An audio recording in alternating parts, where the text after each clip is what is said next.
बूढ़े बैल का नसीब।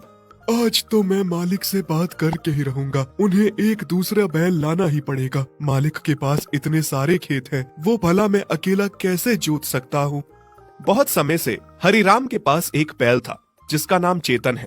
चेतन बड़ा ही भला, शरीफ और सियाना किस्म का बैल था। जब वो जवान था तो सारी दुनिया के काम किया करता था। हरिराम उससे एक दिन में 10-10 खेत जुतवाने का काम लिया करता था। लेकिन समय के साथ ही अब वो बूढ़ा हो चुका था और वो पहले जैसा काम नहीं कर सकता था। हरिराम को तो बस उससे पहले जैसा ही काम चाहिए था, क्योंकि हरिराम एक बहुत ही लालची किस्म का आदमी था। उसे किसी की जान की परवाह नहीं थी। उसे तो बस अपना मतलब निकालना था, अपने खेतों का काम कराना था, अपनी फसल से मतलब था। उसे इस बात की चिंता बिल्कुल नहीं थी कि चेतन बेचारा बूढ़ा हो चुका है, वो अब पहले जैसा काम नहीं कर सकता। चल चल चेतन, तैयार हो जा, आज तुझे 10 खेत और जोतने हैं। नहीं मालिक, रहम करो मुझ पर। थोड़ा तो तरस खाओ। अब मैं पहले जैसा जवान नहीं हूँ। मुझसे 10-10 खेत नहीं जोते जा सकते। पहले जब मैं जवान था मैंने कभी आपसे किसी बात की शिकायत नहीं की, और लोग तो 2 बैलों को हल लगा के खेत जोतने का काम करते हैं, लेकिन मैंने एक ने ही आपका इतने खेत जोतने का काम किया है। अकेला हल खींच के पूरा दिन काम किया है, पर अब आपको दूसरा बैल मेरे साथ हल जोतने के लिए लगाना ही पड़ेगा। अच्छा, तेरी इतनी हिम्मत, तू मेरे साथ जुबान लड़ाए। दूसरा बैल कहाँ से लेकर आऊंगा? दूसरा बैल लाऊंगा तो उसके लिए अलग से खर्चा होगा। उसके दाने पानी पर भी, उसके चारे पर, उसकी सेवा में, हर चीज पर खर्च होगा। तू क्या कम खाता है जो एक दूसरा बैल को ले आऊं? अगर तू काम करता है तो फ्री का नहीं करता है, खाता भी उतना ही है। चेतन सही कह रहा है बाबा, आप खुद ही देखिए ना, वो कितने लंबे समय से हमारे घर का काम करता आया है। कभी उसने किसी बात की शिकायत नहीं की, लेकिन अब वो बूढ़ा हो चुका है, वो इतना काम नहीं कर सकता। आप पहले जैसा काम मत लीजिए बाबा, उसे भी तकलीफ होती है। अब हम ऐसा करते हैं बाबा, एक और बैल लेकर आते हैं, फिर वो बैल चेतन के साथ थोड़ी मदद कर लेगा। तू कुछ ज्यादा ही तरफदारी नहीं कर रहा है इस चेतन की? तुझे बोलने का हक नहीं है। जा जा, जो काम करने को कहा है पहले वो कर। चुपचाप जाकर खेतों में पानी लगा, मैं चेतन को लेकर आता हूँ। खेत जोतना है, बहुत काम पड़ा है बाकी। हरिराम के बेटे नीरज को चेतन पर बहुत तरस आता है, क्योंकि उसे सब पता था। वो सब जानता था कि उसके पिता बहुत गलत कर रहे हैं, लेकिन उसकी अपने पिता के आगे एक नहीं चलती थी। नीरज चेतन की मदद करना चाहता था दूसरा बैल लाकर, लेकिन उसका पिता नीरज को चेतन की मदद नहीं करने देता था। फिर खेत में हरिराम चेतन को एक हल लगाकर खेत जोतने लगा। जैसे तैसे चेतन ने एक खेत तो निकाला, लेकिन जैसे ही दूसरा खेत जोतने लगा उसकी टांगे कमजोरी से थर थर कांपने लगी। अरे मालिक, क्या कर रहे हो आप? आपको क्यों नहीं समझ आ रहा कि अब मैं इतना काम नहीं कर सकता हूँ? मैं बहुत कमजोर और बूढ़ा हूँ। देख चेतन, नौटंकी ना कर। अभी तक तो अच्छा भला चल रहा था, अभी रुक रुक के चल रहा है। चल, नहीं तो देख मेरे से मार खाएगा। अगर तूने ऐसा नाटक किया तो मैं कल ही तुझे कसाई को बेच दूंगा और अपने लिए एक नया बैल लेकर आऊंगा। जैसे ही हरिराम ने चेतन को कसाई को बेचने की बात कही, चेतन बहुत घबरा उठा। नहीं मालिक, मुझे कसाई को मत बेचिए। तो चल फिर, जल्दी चल, काम कर, अभी बहुत काम बाकी है खेतों में। खेतों में पानी लगा रहे नीरज को चेतन पर बहुत तरस आ रहा था कि उसके पिता चेतन के साथ कितना गलत कर रहे हैं। वो मन ही मन दुखी हो रहा था। कुछ समय खेतों में काम करने के बाद देखते ही देखते चेतन धड़ाम से खेतों में गिर जाता है और कमजोरी के कारण गिर के बेहोश हो जाता है। अरे, इसको क्या बीमारी पड़ गई? नीरज सुन, ये तो गिर गया है। जैसे ही होश आए आते ही इसे घर ले आना। नीरज चेतन को उठाने की कोशिश करता है। चेतन, उठो उठो, क्या तुम पानी पियोगे? ये लो, थोड़ा सा पानी पी लो, जिससे तुम्हें होश आ जाएगा। नीरज चेतन को पानी पिलाकर होश मिलाकर घर आ जाता है। हाँ तो चेतन, इतने सालों में मुझे नहीं लगा था कि तुम बूढ़े हो गए हो, लेकिन आज सच में मुझे लग रहा है कि तुम बूढ़े हो गए हो। अब तुम कोई काम नहीं कर सकते, तुम किसी काम के नहीं रह गए हो। मुझे अब दूसरा बैल काम के लिए लाना ही पड़ेगा, और मैं तुम्हें मुफ्त का फ्री में यहाँ पर नहीं पाल सकता। मैंने तुम्हें बेचने की बात कर ली है। थोड़े दिनों में ग्राहक आता ही होगा और वो तुम्हें आकर ले जाएगा।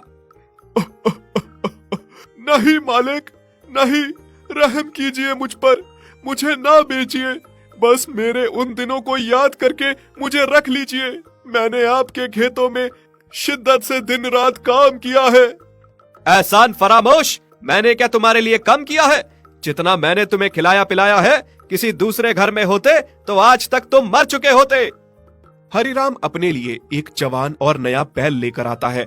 वही चेतन की जगह पे उसे रखता है, खूब खिलाता पिलाता है और चेतन को बाहर ठंड में बांध देता है और ना उसे चारा देता है ना पानी। चेतन अपने मालिक से बहुत दुखी था कि उसने अपने मालिक के लिए इतना कुछ किया और वो सब भूलकर अंत में जाकर उसके साथ ये सब कर रहा है।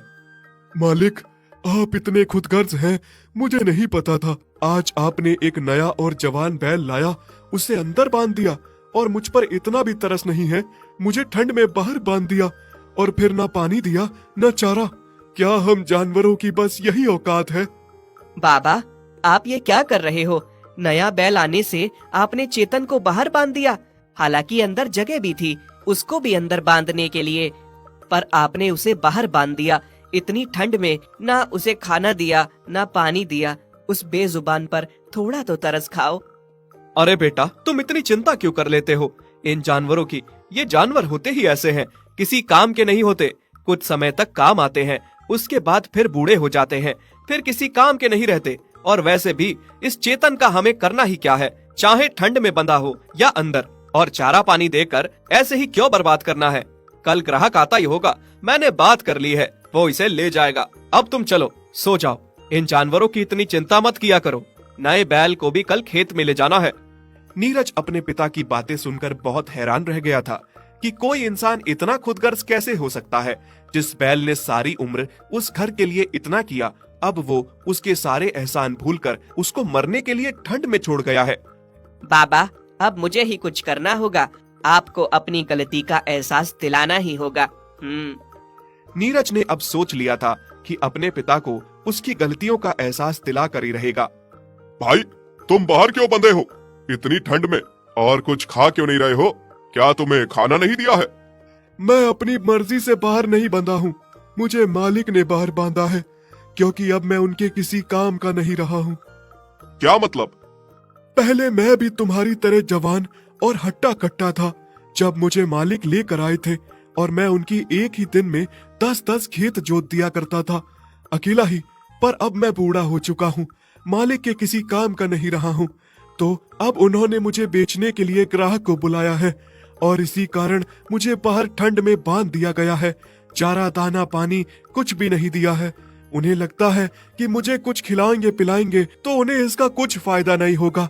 और अब तुम जवान हो, हट्टे कट्टे हो, तुम्हें लाया गया है, तुम्हें अंदर मेरी जगह पर ही बांध दिया गया है, इसीलिए तुम्हारी इतनी कदर हो रही है, क्योंकि तुम जवान हो, मालिक के खेत जोतोगे। क्या तुम सही कह रहे हो? इसका मतलब जैसे आज तुम्हारे साथ हो रहा है, कल जब मैं बूढ़ा हो जाऊंगा तो मालिक मेरे साथ भी ऐसा ही करेंगे। हाँ भाई, क्या पता, हो सकता है, क्योंकि इन इंसानों का कोई भरोसा नहीं है। मैंने मालिक के लिए इतने साल अपनी जिंदगी के लगा दिए, उन्होंने मेरे साथ ये सब किया, तो तुम्हारे साथ करने में कौन सी बड़ी बात होगी। हरिराम का नया बैल चिंता में आ गया था कि जैसे हरिराम ने अपने पुराने बैल चेतन के साथ किया, कल को जब वो बूढ़ा हो जाएगा तो वो उसके साथ भी ऐसा ही व्यवहार करेगा। फिर अगले दिन सुबह जैसे ही ग्राहक चेतन को लेने आता है, चेतन चुपचाप ग्राहक के साथ अपनी किस्मत समझकर उदास होकर वहां से जाने लगता है। तभी पीछे से नीरज बोलता है, रुको, तुम मेरे बैल चेतन को ऐसे लेकर नहीं जा सकते। क्या मतलब? ये बैल तुम्हारे पिता ने मुझे बेचा है? बेटा नीरज, तुम्हें क्या हो गया है? इस बूढ़े बैल के लिए क्यों इतना चिंतित होते हो? मैं इसे बेच चुका हूँ, जाने दो इसे। ठीक है पिताजी, मैं इसे जाने दूंगा, लेकिन आप मेरी भी एक बात सुन लीजिए। मैंने भी कुछ सोचा है। पिताजी, अभी तो आप काम कर सकते हैं, सब कुछ संभाल सकते हैं, घर बार खेत, लेकिन कल जब आप बूढ़े हो जाओगे, बेकार हो जाओगे, तो आप किसी काम के नहीं रहोगे, एकदम बेकार हो जाओगे। तब मैं आपको अनाथ आश्रम में जाकर छोड़ाऊंगा। ये तुम क्या कह रहे हो बेटा? सही तो कह रहा हूँ पिताजी, आप ही ने तो सिखाया है कि बूढ़े किसी काम के नहीं होते। जैसे चेतन के बूढ़े होने पर वो आपको बेकार लग रहा है और आप उसे बेच रहे हो, फिर चाहे वो इंसान हो या जानवर हो, बूढ़ा तो बूढ़ा ही होता है, वो किसी काम का नहीं होता। ये सब सुनकर हरिराम बहुत शर्मिंदा हो जाता है और सोचता है कि इतनी छोटी सी उम्र में उसके बेटे ने उसकी आंखें खोल दी और उसे गलत करने से रोक दिया। बेटा, आज तुमने मेरी आंखें खोल दी। मैं बहुत गलत करने जा रहा था। सही मायने में मैं अकल में तुमसे बहुत छोटा हूँ। इतनी छोटी सी उम्र में तुमने मेरी आंखें खोल दी। और चेतन, मुझे माफ कर दो, मुझे क्षमा कर दो। कितना गलत था मैं। तुम्हारे एहसानों को भूलकर तुम्हारे साथ इतना गलत करने जा रहा था। आज अगर मेरा बेटा नहीं होता तो मेरी आंखें नहीं खुलती और मैं कितना बड़ा पाप कर बैठता। मुझे माफ कर दो। हरिराम की आंखें खुलने के बाद वो कहता है कि उसे चेतन को नहीं बेचना है और वो चेतन को अपने पास ही रख लेता है। चेतन, अब तुम कहीं नहीं जाओगे, तुम यही रहोगे मेरे पास। जिस तरह से तुमने सारी उम्र मेरे लिए इतना किया है, अब मेरा कर्तव्य बनता है कि मैं तुम्हारी सेवा करूं। मुझे अपनी सेवा करने का मौका दो। मालिक, मुझे बहुत खुशी है कि आपको समझ में आ गया कि हम जानवरों में भी जान होती है, हमारे अंदर भी दिल होता है, हमें भी अच्छे बुरे की पहचान होती है और हमें भी तकलीफ होती है। मैं धन्यवाद करता हूँ छोटे मालिक का कि उन्होंने आपको इस बारे में एहसास दिलाया।